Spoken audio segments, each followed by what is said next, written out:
नाशिक येथील सय्यद पिंपरी ग्रामपंचायतीच्या जागेवर असलेल्या खाणीत नंदू वराडे, त्याची पत्नी सविता वराडे व पुतण्या केशव वराडे असे 3 जण मरण पावण्याची घटना घडली आहे।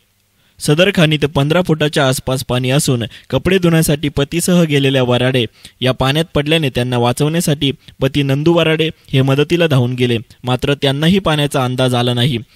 या दोघांना वाचवण्यासाठी पुतण्या केशव वराडे यानेही पाण्यात उडी मारली व यातच या तिघांचा दुर्दैवी अंत झाला आहे। 2.5 तास शोध घेतल्यानंतर गळ टाकून तिघांचा मृतदेह बाहेर काढण्यात आला। सदर मृतदेह उत्तरीय तपासणीसाठी नाशिक येथील शासकीय रुग्णालयात पाठवण्यात आले आहे।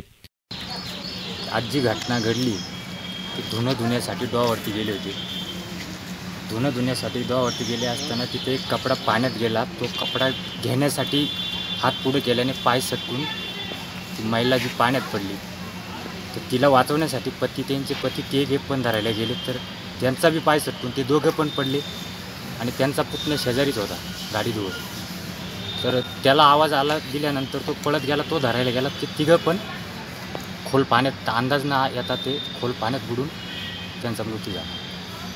News reporter Irfan Pathan, S9 media, Nashik.